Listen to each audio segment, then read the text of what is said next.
In a tense congressional hearing, Jerome Powell tried to dismiss Donald Trump's economic policies as a fantasy, only to have Trump, sitting in the audience as a concerned citizen, deliver a rebuttal so blistering it caused three network feeds to cut away in chaos. Within seconds, the moment detonated across social media. Hash-fed fantasy and hash Trump's rebuttal trended worldwide as millions shared grainy clips captured from C-SPAN. In newsrooms from New York to London, producers scrambled, replaying the confrontation in a loop, while the term unelected bureaucrat became an instant, searing meme. The carefully managed theater of a Washington, D.C. hearing had been breached, and the institution of the Federal Reserve was suddenly locked in a street fight it never saw coming. 2 days earlier, the fight was the furthest thing from Jerome Powell's mind. Inside the Mariner S. Eccles building, the Federal Reserve Chairman rehearsed his testimony with two senior aides. He was confident, his voice a calm, steady baritone as he reviewed the data points and economic forecasts. "We must be the pillar of stability," he told them, adjusting his tie. "Our role is to be insulated from the political circus." Powell saw himself as the nation's economic custodian, the sober adult forced to deliver unpopular truths for the country's long-term health. The upcoming hearing was an opportunity to project that authority, to gently lecture Congress on the necessity of fiscal discipline, and to push back against what he considered the simplistic, dangerous narratives of endless growth fueled by debt.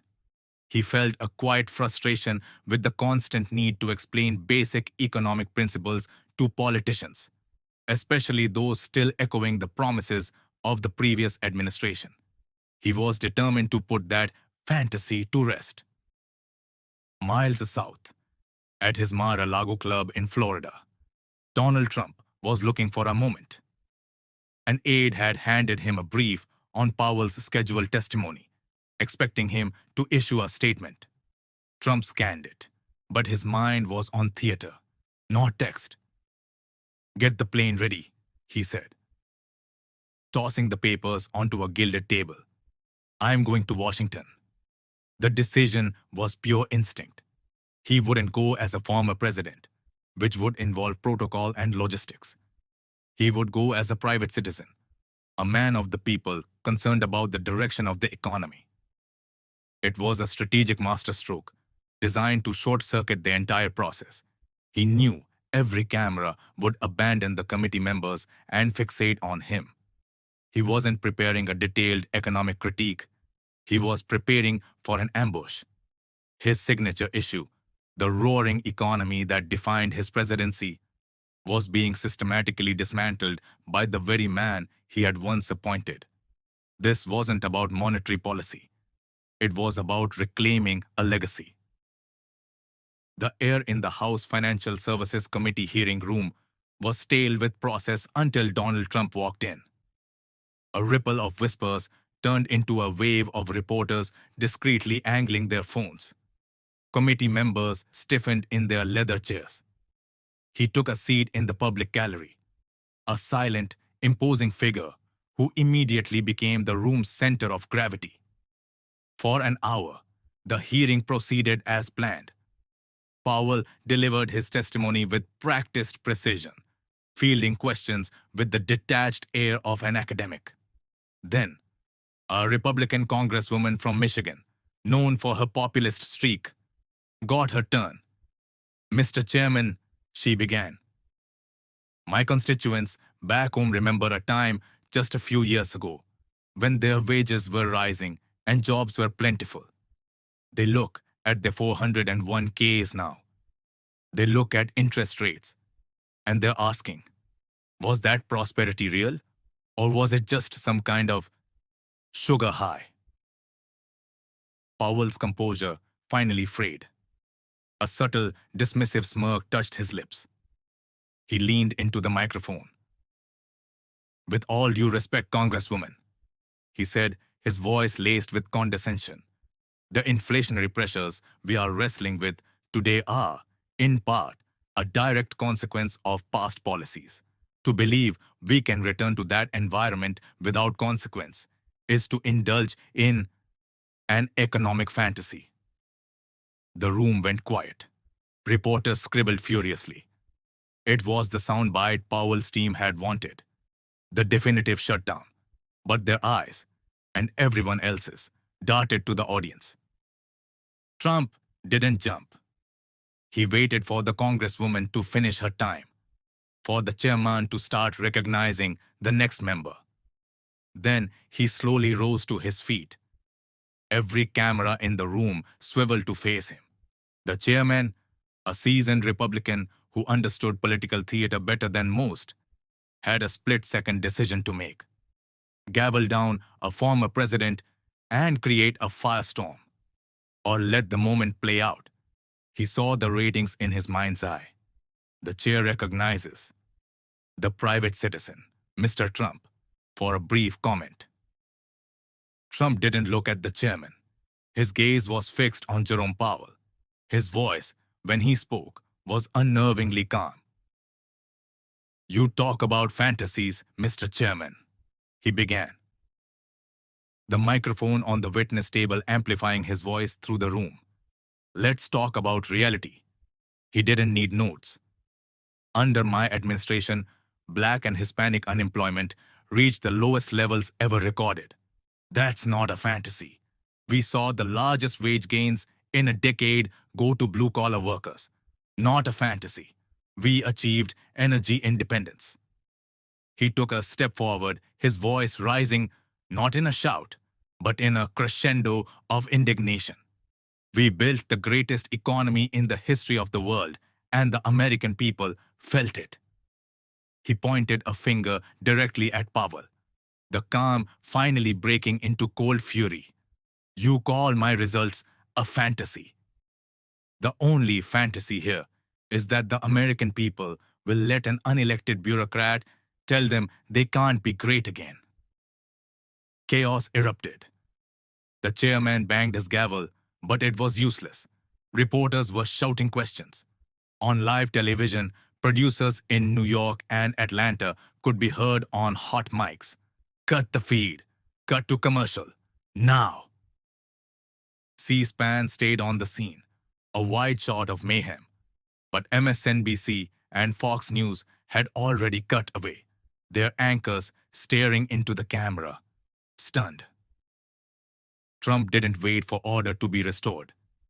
He turned and walked out of the hearing room, a phalanx of media trailing him like pilot fish on a shark. In the marble hallway, he stopped, straightened his suit, and gave them one more line. "He works for the people, not the other way around." He just forgot. Then he was gone. Back in the hearing room, Jerome Powell sat alone at the witness table, the cameras gone, the committee in recess, in a silence more damning than any shout. Later that evening, back at Trump Tower, the man himself was energized, watching the endless replays of the clash. The adrenaline of the fight was still coursing through him. The phone rang. It was his son, Don Jr. "They're losing their minds on cable. Dad, it's everywhere," he said, a mix of admiration and concern in his voice. "Are you sure this was the right move? They're going to come after you with everything." Trump leaned back in his chair, the city lights twinkling below. "They were already coming after me," he said, a rare note of weariness in his voice. "This is the only way. You can't reason with these people. You have to beat them in public. You have to show the people you're fighting for them." He ended the call and stared out the window.